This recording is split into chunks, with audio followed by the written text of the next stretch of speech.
tidak istijal dalam ijabah, tidak buru-buru. Kata Nabi SAW, yustajabu li ahadikum malam ya'jal. Pasti Allah kasih jawaban doa seseorang antara kalian selama dia tidak tergesa-gesa.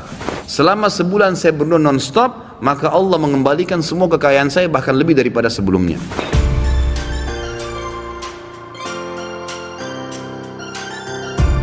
Doa itu adalah curhat seseorang, penyampaian hajat. Kalau bahasa kita sekarang mungkin orang curhat dengan Allah Subhanahu wa taala. Ada kultum saya khusus kalimat curhatlah dengan Tuhanmu, itu ada di YouTube. Itu kalau antum dengar sekitar mungkin 10-12 menit. Saya banyak titik beratkan masalah itu. Jadi banyak bagaimana perasaan kita ikhwah dan akhwat sekalian pada saat kita sedang punya masalah. Kemudian kita sampaikan kepada seseorang, orang itu sangat bijaksana, dewasa, jawabannya enak, orangnya amanah. Lalu pada saat dia kasih kita jawaban, kita merasa dapat solusi. Kira-kira bagaimana perasaan antum? Senang dengan orang itu. Baik, setiap punya masalah kembali nggak ke orang yang sama? Kembali. Nah, orang mukmin tahu bahwasanya sebaik-baik tempat untuk curhat itu bukan manusia, Allah Azza wa Jalla. Para ulama salaf kita itu selalu kembali kepada Allah Subhanahu wa taala. Apa saja? Pernah saya sebutkan riwayat Bukhari menjelaskan bahwasanya para sahabat itu kalau sendal mereka putus, mereka mengangkat tangan ke langit mengatakan, "Ya Allah, sendal saya putus, gantikanlah." Pada saat mereka lapar, ya Allah lapar, berikanlah makan. Memang Allah nggak lemparin sendal dari langit, Allah nggak bakal lemparin makanan dari langit. Tapi jawaban doa datang dalam bentuk sinyal. Antum bilang, ya Allah sembuhin saya, Allah nggak lemparin obat dari langit. Tapi Allah nanti akan memberikan jalan keluar. Antum bisa konsultasi sama dokter, cocok konsultasinya, resepnya cocok, sembuh. Allah jadikan dokter dan obat itu perantara atau penyebab antum jadi sembuh, gitu kan? Ada orang yang antum ngobrol tiba-tiba diberikan solusi jalan keluar oleh Allah Subhanahu wa taala, maka kita dengan sendirinya bisa menghilangkan rasa lapar kita karena diajak makan oleh dia. Dan begitu banyak jalan keluar dari Allah Subhanahu wa taala. Cuma memang yang harus diketahui ada beberapa syarat doa. Yang pertama ikhlas. Ya, ini wajib ikhlas dalam semua ibadah. Kalau orang tidak ikhlas hanya karena mau dipuji oleh orang, hanya karena rutinitas, sebuah kebetulan, itu kan saja teman-temannya berdoa dia juga ikut berdoa, maka beda dengan orang yang mengkhususkan doa ikhlas kepada Allah Subhanahu wa taala. Yang kedua, dia harus berdoa dengan Allah Subhanahu wa taala, ya, tidak meminta sesuatu yang haram. Sebagaimana sabda Nabi SAW, doa yang diikuti dengan sesuatu atau permintaan yang haram tidak akan dijawab oleh Allah. Yang ketiga, berdoa dengan Allah sementara dia yakin. Kata Nabi SAW dalam hadis Bukhari, berdoalah kalian dengan Tuhan kalian muqinuna bil ijabah. Harus yakin Allah akan berikan ijabah. Ya, karena Allah tidak akan menerima doa, innallaha la yaqbalu doa min qalbin ghafil. Allah tidak akan terima doa dari hati yang lalai.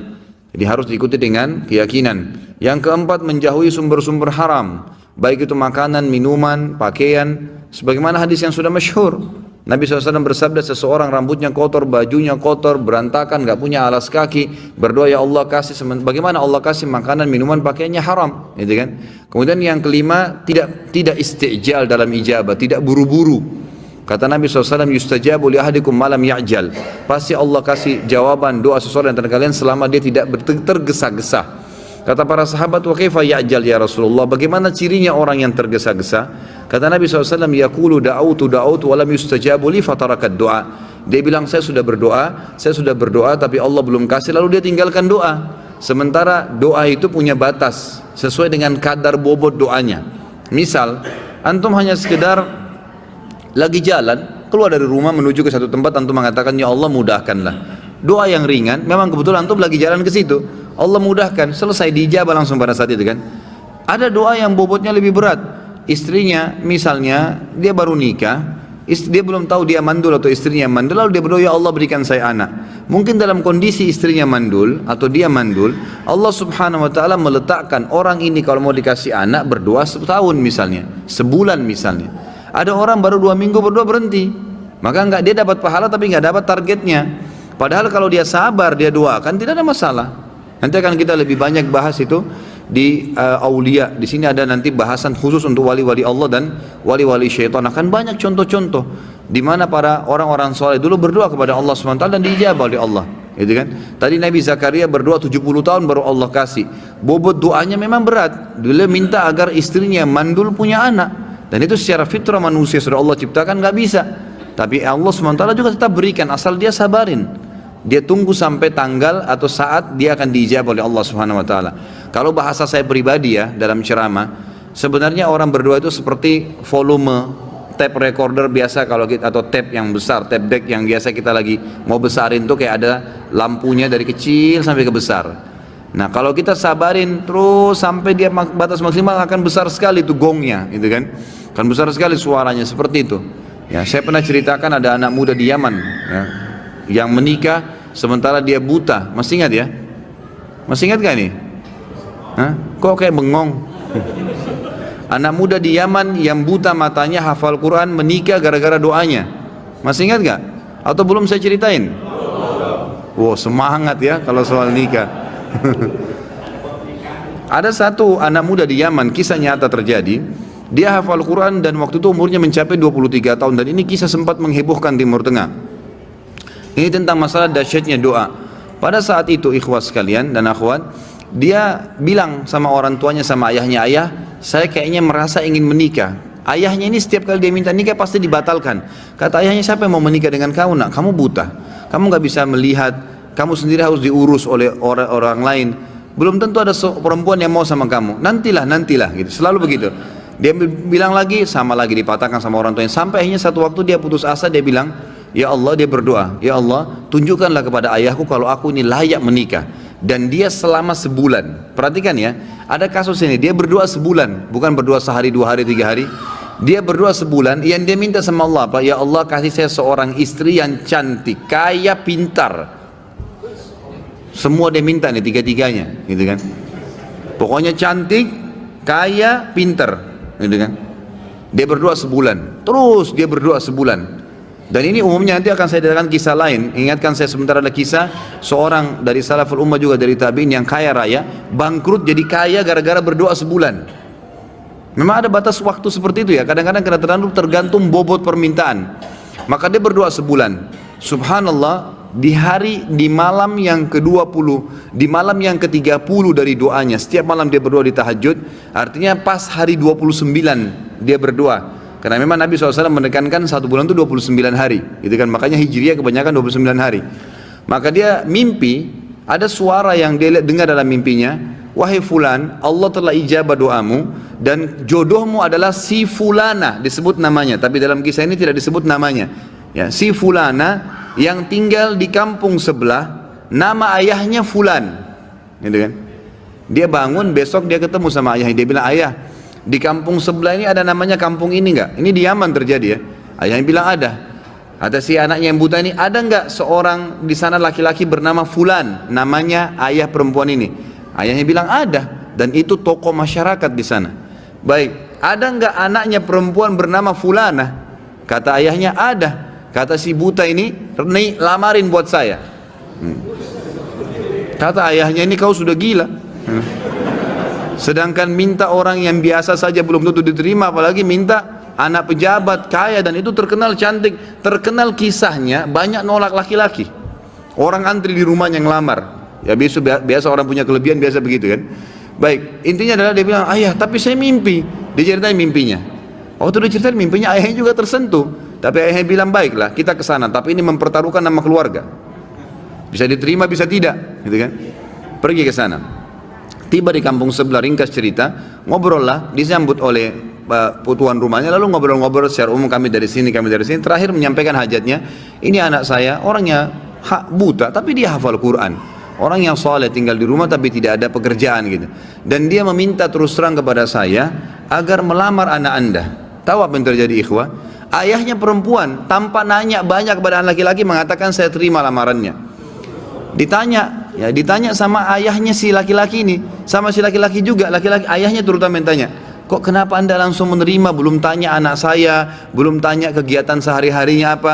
Kata ayahnya ini, yang calon mertuanya, saya tadi malam mimpi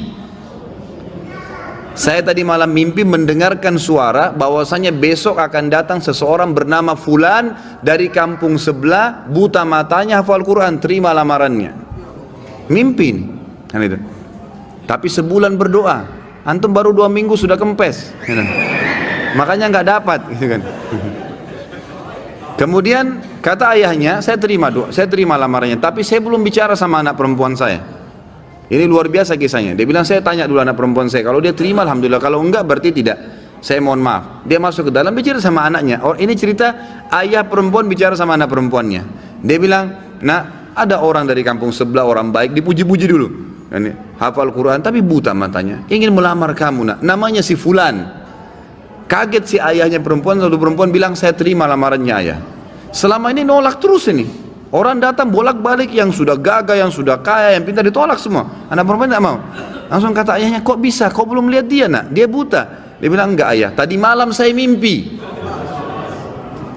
bahwasanya besok akan datang jodohmu laki-laki bernama Fulan dari kampung sebelah, matanya buta tapi hafal Quran, terima lamarannya, dia akan membahagiakan kamu. Caranya Allah subhanahu wa ta'ala.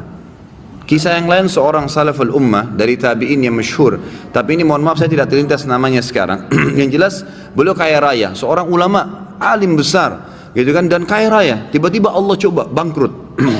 Kafilah dia, karavan dia yang pergi berdagang itu dirampok oleh orang, habis semua dagangannya. Zaman dulu begitu ya. Sama kalau kita misalnya order satu barang, sama kontainer tenggelam di lautan atau dirampok, kita sudah nggak tahu, modal semua di situ, habis gitu. Maka yang terjadi ikhwah-akhwat sekalian, orang ini akhirnya dalam kisah ini dikatakan setiap hari pindah-pindah masjid, minta-minta sama orang. Ini orang kaya raya, nggak ada lagi kehidupannya, dia gimana? Cuma minta diberikan makanan, dia makan gitu. Berjalanlah 2 bulan dari kejadian kasus dia ini. Satu waktu dia masuk di masjid Jami' di Baghdad. Pada saat dia masuk di masjid Jami' itu, dia temukan di pinggiran masjid di belakang ada orang-orang miskin yang baru terima bingkisan-bingkisan, dan mereka saling memuji orang yang bantu itu.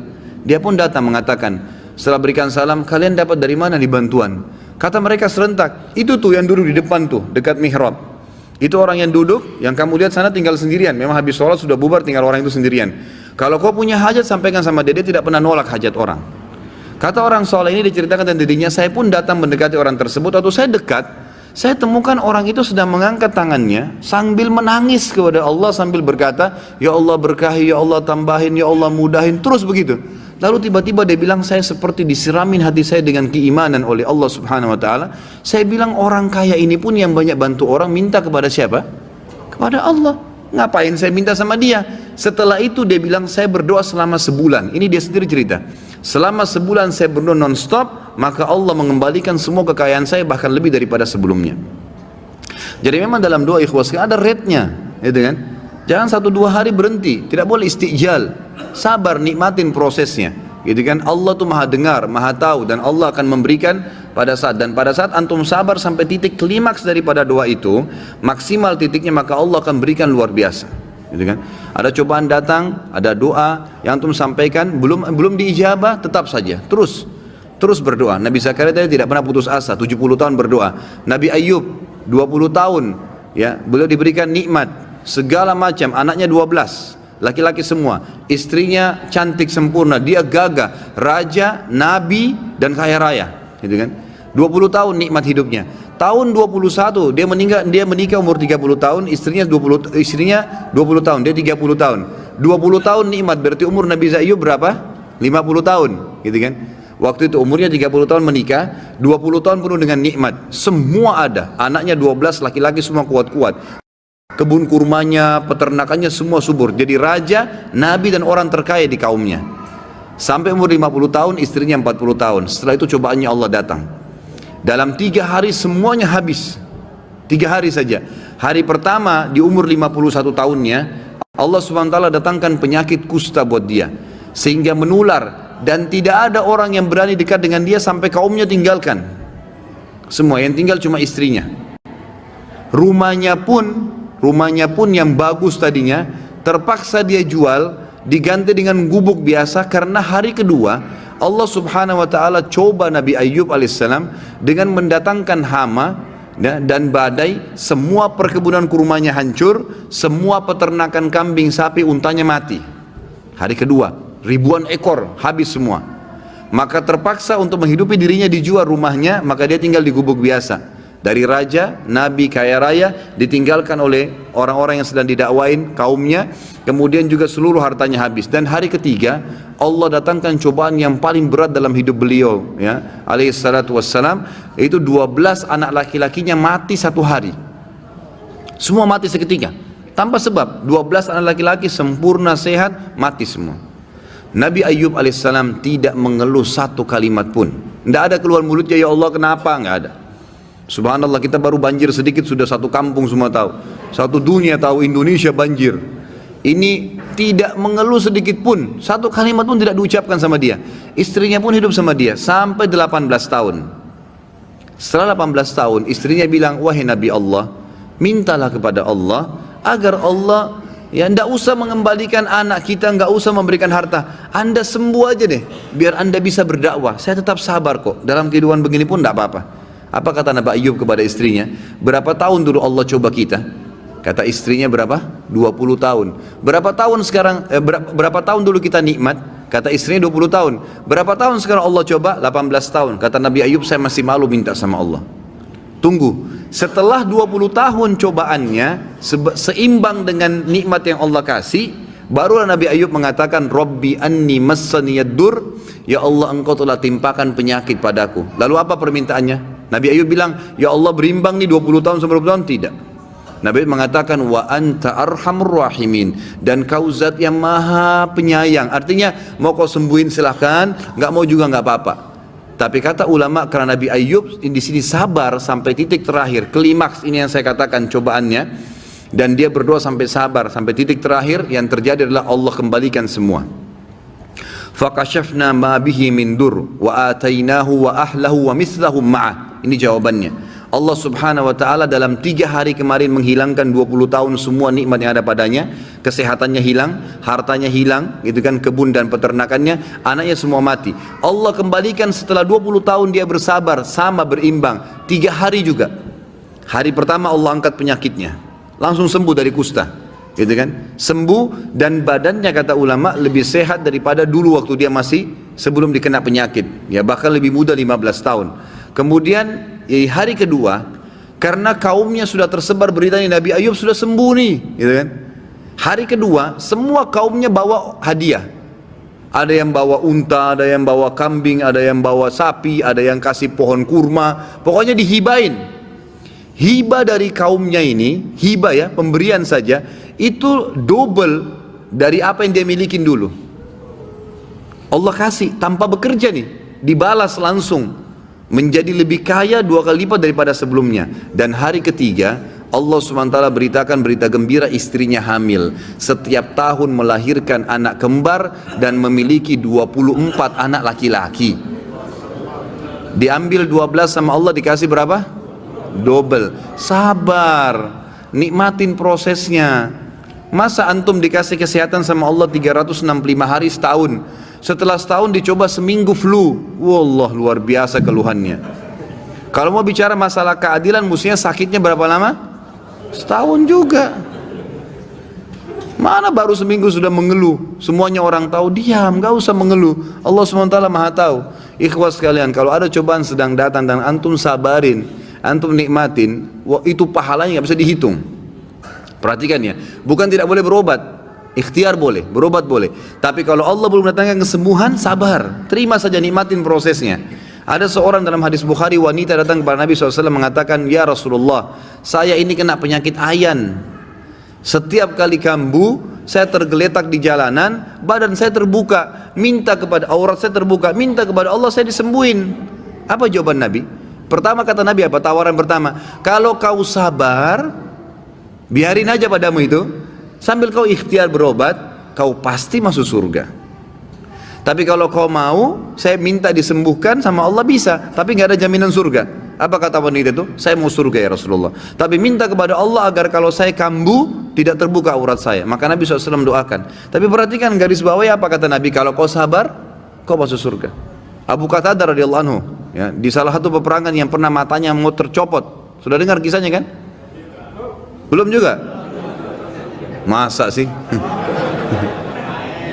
Anak kadang-kadang ragu mau nyampein kisah ini, karena pikir antum sudah hadiri pengajian anak. Abu Qatadah itu dalam satu peperangan sahabat Nabi yang mulia. Abu Qatadah ini sahabat yang gagah, ya, orangnya sangat pintar berperang. Tapi satu waktu di perang, kalau tidak salah ini perang Khandak, ada anak panah nyasar, kena bola matanya yang kanan, sampai bola matanya jatuh. Ini Abu Qatadah, orangnya sangat gagah. Dan setelah selesai peperangan, memang dia niat mau menikah, gitu kan. Matanya ini jatuh, dan ada anak panah nancap situ. Sebagian sahabat lewat bilang, wahai Abu Qatadah, matamu udah nggak bisa, kita potong aja. Kata Abu Qatadah apa? Dia pintar, dia tahu Nabi SAW masih ada. Dia bilang, jangan dulu. Sebelum kalian potong, tetap bawa saya ke Rasulullah.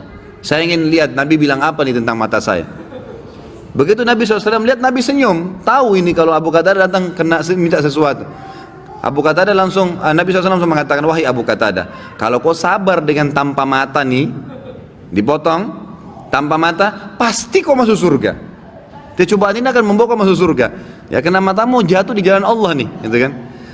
Tapi kalau kau mau minta saya sembuhkan, saya minta sembuhkan, tapi tanpa ada jaminan surga. Abu Qatadah diam sebentar, sejenak. Ini kalau saya tanpa mata masuk surga, tapi nggak ada matanya satu. Ini mau nikah setelah perang, gitu kan? Kemudian tapi kalau saya minta disembuhin, sembuh, tapi nggak ada surga. Abu Qatadah tundukkan kepala lalu berkata, ya Rasulullah, doakan kepada Allah agar disembuhkan mata saya, dan saya juga minta surga. Dan ini hadis Bukhari, hadis Sahih riwayat Bukhari. Ini menandakan memang apa? Nabi SAW memberikan kesempatan orang kalau datang cobaan, antum sabarin, nikmatin prosesnya. Kata Umar bin Khattab, orang yang bisa menerima sebuah cobaan yang datang kepadanya sebagai takdir Allah akan membuat hatinya pelong menerima cobaan tersebut. Lagi sakit kah, kehilangan harta kah, bangkrut kah, dia akan bisa melaluinya dan ada pahalanya. Dan pasti ma'al usri usra, pasti setelah kesulitan akan kemudahan. Tapi butuh tunggu tanggal mainnya, tunggu tanggalnya saja, gitu kan? Di sini kita harus tahu. Dan di sini kata Umar, dia akan mudah melaluinya. Tapi kalau orang ditimpa musibah yang tetap dia akan harus lalui sampai masanya, ajalnya, batas musibah itu. Jadi bukan berarti antum pas sakit antum mengeluh, ya kenapa saya sakit ya, ya tadi malam kalau AC saya tidak kecilin ya, dan seterusnya, ya kemarin kalau saya tidak kena hujan ya. Itu kan tidak boleh diucapkan dalam Islam ya. Antum ucapin itu tetap tidak sembuh. Akan sembuh di waktu yang Allah sudah tentuin. Pada saat hari H Allah tentuin ajal ya, ajal batasnya itu, pada saat itu Allah akan sembuhin. Allah akan kemudian antum minum obat, minum air, antum akan sembuh. Ingat ikhwas sekalian, semua punya ajal ya. Di muka bumi ini semua, di alam semesta semua punya ajal. Ajal ini bahasa ceramah saya pribadi adalah tanggal expire, gitu kan? Jadi bukan cuma kita yang punya tanggal expire, tapi semuanya. Ya, seorang sahabat pernah pembantunya pecahin piring, lalu dia marah dengan pembantunya. Nabi SAW dengar, Nabi panggil. Kata Nabi SAW, kenapa kau marah dengan pembantumu? Ketahuilah, piring yang dipecahkan oleh pembantumu punya ajal, batas yang Allah sudah tentuin, sebagaimana kamu punya ajal. Kalau bukan pecah di tangannya, akan pecah di tanganmu. Antum kalau lagi jalan ban motornya pecah, nggak usah marah-marah. Antum mau susun 1000 alasan pun penyebabnya, mungkin licin, mungkin hujan, mungkin paku, tetap sudah bocor. Udah ajalnya ban itu. Oh sudah ajalnya, tinggal perbaikin, tambal atau ganti, selesai. Orang mukmin begitu hidupnya. Semua jadi simpel. Semua punya ajal dan batas.